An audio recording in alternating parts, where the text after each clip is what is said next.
Welcome to all the students of Shri Siddh Vidyapeeth school. तो बच्चों, पिछले क्लास में हमने कक्षा 7वीं का हिंदी का दूसरा पाठ दादी माँ पढ़ा था और आज हम उसी पाठ का प्रश्न अभ्यास पढ़ेंगे। तो पहले क्या है, कहानी से पहला प्रश्न क्या है, लेखक को अपनी दादी माँ की याद के साथ साथ बचपन के और किन किन बातों की याद आ जाती थी। जब लेखक को मालूम हुआ कि दादी माँ की मृत्यु हो गई है तो उसने सामने दादी माँ की सभी यादें सजीव हो उठी। साथ ही उसे अपने बचपन की स्मृतियाँ, गंधपूर्ण झाग भरे जलाशयों में कूदना, बीमार होने पर दादी का दिन रात सेवा करना, किशन भैया की शादी पर औरतों द्वारा गाए जाने वाले गीत और अभिनय के समय चादर ओढ़कर सोना और पकड़े जाना, रामी की चाची की घटना आदि सभी याद आ जाती है। तो लेखक जब अपने दादी माँ के साथ बचपन की कौन कौन सी यादें आ जाती हैं, उनको कौन कौन से, जब लेखक को मालूम हुआ कि दादी माँ की मृत्यु हो गई तो उसके सामने दादी माँ की सारी यादें सजीव हो उठी। जो जिसमें कौन कौन सी यादें थी, जो वो बचपन में जिसमें झाग भरे गंधपूर्ण झाग भरे जलाशयों में कूदता था, दादी माँ भी उनके साथ जाती थी, वही याद आ गया। बीमार होने पर दादी माँ की सेवा याद आ गई, किशन भैया की शादी याद आ गई, वहाँ पे औरतों द्वारा गाए जाने वाले गीत और उनका जो दादी माँ ने उसको जो चादर ओढ़ के सुला के रखा था वो, वहाँ पे फिर पकड़े जाना उनको याद आ गया। रामी की चाची का जो घटना हुआ था वो भी याद आ गया। तो ये सारे घटना उनको याद आ गए थे। ठीक है, तो दूसरा प्रश्न क्या है, दादी की मृत्यु के बाद लेखक के घर की आर्थिक स्थिति खराब क्यों हो गई थी। दादा की मृत्यु के बाद क्यों उनके घर की आर्थिक स्थिति खराब हो गई थी, क्योंकि कपटी मित्रों एवं शुभ चिंतकों की बाढ़ आ गई थी। इन गलत मित्रों की संगति ने सारा धन नष्ट कर डाला। इसके अलावा दादा का श्राद्ध में भी दादी माँ के मना करने के बावजूद लेखक के पिताजी ने बेहिसाब दौलत व्यर्थ की। यह संपत्ति घर की नहीं थी, कर्ज में ली गई थी। दादी माँ के मना करने के बावजूद उन्होंने नहीं माना, जिससे घर की माली हालत डावाडोल हो गई। तो क्यों? क्योंकि उनके जो मित्र थे उनके जो पापा थे, लेखक के जो पापा थे, वो गलत मित्रों के संगति में फंस चुके थे और वहाँ पे वो जो धन है, वो जो पैसा है, वो वहाँ पे नष्ट करते थे। और इनके अलावा जो दादाजी का जो श्राद्ध हुआ, मरने के बाद जो श्राद्ध हुआ, वहाँ पे दादी माँ मना की कि इतना ज़्यादा बड़ा चढ़ा के मत करो, लेकिन वहाँ पे भी उनके लेखक के पिताजी नहीं माने, नहीं सुने। उन्होंने बेहिसाब दौलत वहाँ पे व्यर्थ की। ठीक है, जो दौलत उनके घर की थी ही नहीं, वो संपत्ति उनके घर की थी ही नहीं, वो कर्ज में ली गई संपत्ति थी। तो इन्हीं के वजह से उनका घर की हालत और आर्थिक स्थिति बहुत ही दिन ब दिन खराब होती गई। ठीक है, प्रश्न 3 क्या है, दादी माँ के स्वभाव का कौन सा पक्ष आपको सबसे अच्छा लगता है और क्यों।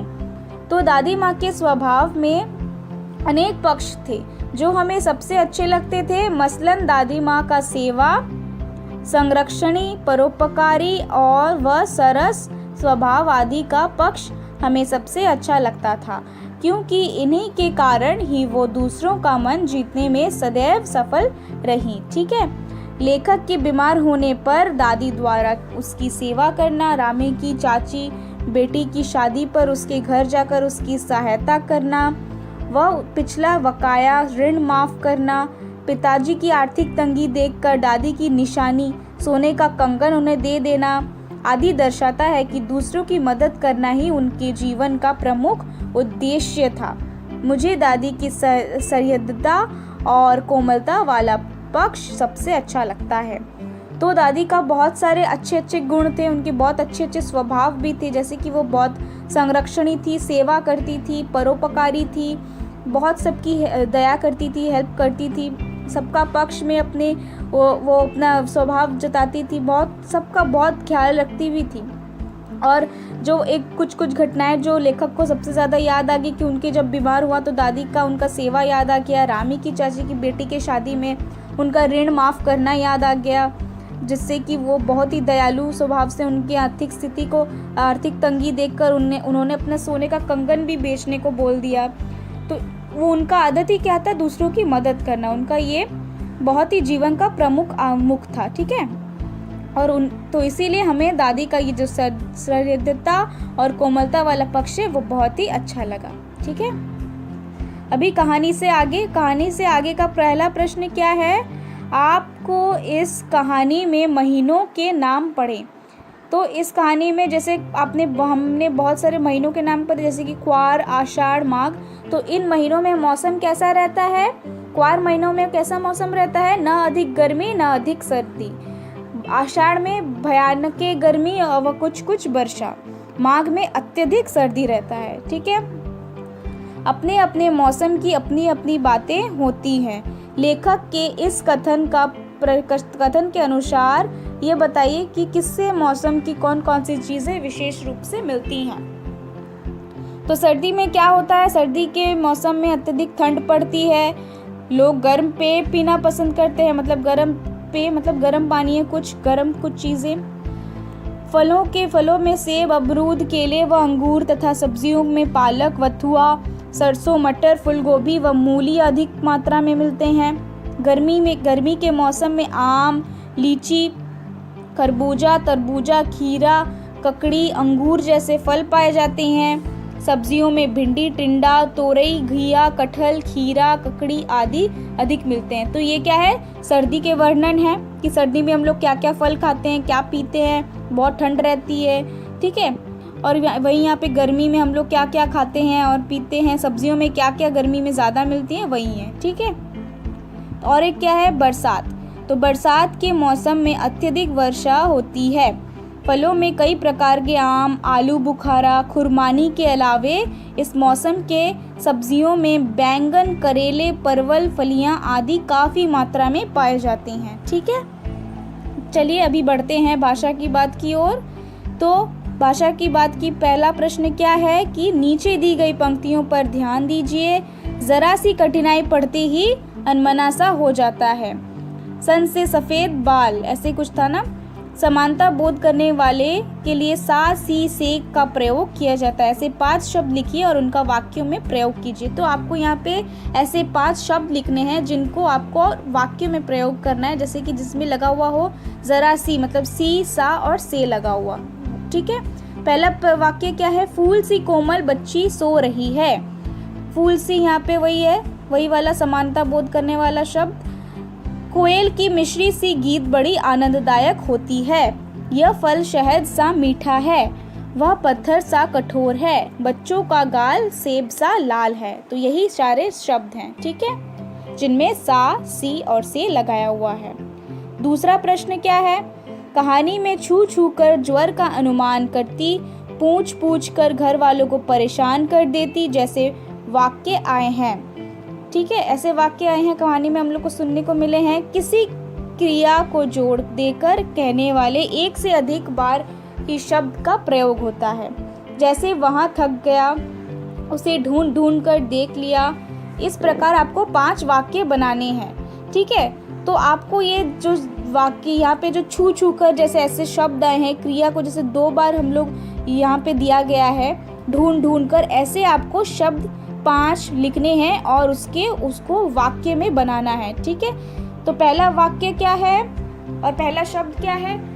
दूर दूर तक। ठीक है, सागर के किनारे दूर दूर तक कोई न था। माँ न जाने क्यों जोर जोर से चिल्ला रही थी। जीवन में कदम कदम पर परीक्षा देनी पड़ती है। मेरे बार बार मना करने पर भी वह छोड़कर चला गया। तो यहाँ पे क्या आया? बार बार, जीवन में कदम कदम, यहाँ पे कदम कदम पर, यहाँ पे जोर जोर से, यहाँ पे दूर दूर तक। और 5वां वाक्य क्या है? चोरों ने घर के मालिक को मार मार कर अधमरा कर दिया। ठीक है, तो ये 5 वाक्य है जो आप अपने कॉपी में लिख लेंगे। ठीक है, यहाँ पे कुछ एक्स्ट्रा प्रश्न दिए गए हैं, ये भी आप अपने कॉपी में लिख लेंगे। ये बहुत ही महत्वपूर्ण प्रश्न है। पहला प्रश्न क्या है? दादी माँ कहानी से आपको क्या प्रेरणा मिलती है? तो दादी माँ कहानी से आपको क्या प्रेरणा मिलती है, क्या इंस्पिरेशन मिलता है? पाठ दादी माँ से हमें यह प्रेरणा देता है कि बड़ों की सीख सदैव महत्वपूर्ण होती है। ठीक है, हमें अपने बुजुर्गों की भावनाओं को समझकर उनका सम्मान करना चाहिए। हमें सदैव उनका पूरा ख्याल रखना चाहिए। जिस प्रकार उन्होंने हमारी चिंता व परवाह की, वैसे ही हमें उनके बुढ़ापे में करना चाहिए। बुजुर्ग मान सम्मान के भूखे होते हैं, हमें उन्हें सदैव सम्मान देना चाहिए तथा मुश्किल समय में उनको सहारा भी देना चाहिए। तो इस कहानी से हम लोग को क्या प्रेरणा मिलती है कि हमें अपने बड़ों का हमेशा आदर और सम्मान करना चाहिए, उनकी भावनाओं को समझना चाहिए, उनका पूरा ख्याल रखना चाहिए और उनको हमारी जैसे चिंता होती है वैसे हमको भी उनकी बुढ़ापे की चिंता करना चाहिए और उनको हमेशा मान सम्मान से भर देना चाहिए। ठीक है, और उनके मुश्किल समय में हम लोग को ही उनको सहारा देना चाहिए। ठीक है। ख प्रश्न, दूसरा प्रश्न क्या है, लेखक द्वारा दादी माँ पाठ लिखने का क्या उद्देश्य है। तो लेखक ये दादी माँ का पाठ ये जो लिखे हैं इनका उद्देश्य क्या है। तो लेखक द्वारा दादी माँ कहानी लिखने का उद्देश्य है कि जीवन की ऐसी मधुर यादें होती हैं जो कभी भी नहीं भूलती और कई यादें हमें प्रेरणा देती हैं। इस पाठ से भी यही सीख मिलती है कि जब लेखक को अपनी दादी की मृत्यु का संदेश मिलता है तो वह अपने बचपन की यादों में खो जाता है जो दादी के साथ जुड़ी थी। इसीलिए उन यादों में खोकर लेखक को यह बात विश्वास ही नहीं होता था कि दादी की मृत्यु हो गई। अतः इस संस्मरण को जीवित रखने के लिए लेखक ने इस कहानी को लिखा। तो लेखक ने यह पाठ क्यों लिखा है कि उनका उद्देश्य क्यों है, क्योंकि हमारे हर कोई के हर एक इंसान के जीवन में कुछ मधुर यादें होती हैं जो हम कभी नहीं भुला पाते हैं और ये दादा दादी के साथ जो हमारी यादें जुड़ी हुई रहती है ये हम सच में कभी नहीं भुला सकते हैं। तो उनको, और जब दादी का मृत्यु हो गया और उनको जब ये संदेश मिला तो अपने बचपन की यादों को सोचकर उनको दुख हुआ और उनको यादों को सोचकर उनको थोड़ा खुशी मिला। ठीक है, और इसीलिए उन यादों में खोकर उनको ये विश्वास ही नहीं हो रहा था कि दादी माँ और नहीं रही। तो इसी संस्मरण को उनको जीवित रखने के लिए लेखक ने इस कहानी का लिखा है। तो यही जो यादें हैं इनको जीवित रखने के लिए, इनको यादों में रखने के लिए तो उन्होंने ये कहानी लिखा है। ठीक है। तीसरा प्रश्न क्या है, दादी माँ को, यहाँ पे ग होगा, बच्चों आप ध्यान देंगे, यहाँ पे ग होगा। ठीक है। दादी माँ को बीमारियों का ज्ञान कैसा था, इस विषय में विस्तार से लिखिए। तो दादी माँ को बीमारियों का बहुत सारा ज्ञान था। हमने जैसे पढ़ा कि वो बहुत वो नुस्खे जानती थी, तो वही देखते हैं। दादी माँ को गांव में प्रयोग की जाने वाली दवाओं के कई नुस्खे याद थे। वह हाथ, माथा, पेट छू छू कर भूत, मलेरिया, सरसाम, निमोनिया तक का अनुमान लगा लेती थी। वे लौंग, गुड़ मिश्रित जलधार, गुग्गल और धूप से इलाज करती थी। महामारी तथा विसूचिका फैलने पर वह सफाई का ध्यान भी खूबी रखती थी। तो वो गांव जब में प्रयोग जाने वाली जितनी भी दवाएं के बहुत सारे नुस्खे जानती थी। वो ये सब जो हाथ, माथा, पेट छू कर सारे अनुमान लगा लेती थी कौन सा किसको तकलीफ हुआ है। और वो क्या करती थी, लौंग, गुड़ मिश्रित जलधार, गुग्गल, ये सब धूप से ये वो इलाज करती थी। और महामारी विसूचिका फैलने पर वो सफाई का काफ़ी ध्यान रखती थी। और चौथा प्रश्न क्या है, यहाँ पे घ होगा, पिताजी और लेखक के बड़े भाई किशन मन मारे क्यों बैठे थे। तो पिताजी और लेखक के बड़े भाई मन मारे क्यों बैठे थे, क्योंकि पिताजी और किशन भैया मन मारे इसलिए बैठे थे कि घर में आर्थिक तंगी थी। ठीक है, कोई काम पूरा नहीं हो पा रहा था, जिन पर रुपए थे वे वापस नहीं दे रहे थे, लोगों का उधार लिया हुआ काफ़ी राशि वापस करना था। उन्हें कुछ समझ नहीं आ रहा था, अतः वे मन मारकर बैठे थे। तो वो मन मारकर क्यों बैठे थे, क्योंकि उन्होंने बहुत सारे कर्जे ले लिए थे जिनको वो वापस नहीं कर पा रहे थे और उनके घर की आर्थिक तंगी हो रखी थी। तो इसीलिए उनको कुछ समझ में नहीं आ रहा था, वो लोग बहुत परेशान होकर बैठे थे। ठीक है, तो बच्चों यहीं पे समाप्त होता है। हम दूसरे क्लास में एक दूसरे पार्ट से नए पार्ट शुरू करेंगे। मतलब इसका ये दूसरा पार्ट खत्म हो गया, तीसरा पार्ट शुरू करेंगे। तब तक आप ये जो जितने सारे हमने यहाँ पे प्रश्न उत्तर पढ़े हैं ये सारे आप अपने कॉपी में लिख लेंगे। ये जो कुछ अलग प्रश्न है, एक्स्ट्रा महत्वपूर्ण प्रश्न हैं, आप इनको भी अपने कॉपी में अच्छे से लिखेंगे और पढ़ लेंगे। ठीक है, ये पार्ट बहुत ही अच्छा है, बहुत ही प्रेरणादायक है, आप इसको अच्छे से पढ़ेंगे। तो हम मिलेंगे दूसरे क्लास में एक नए पार्ट के साथ।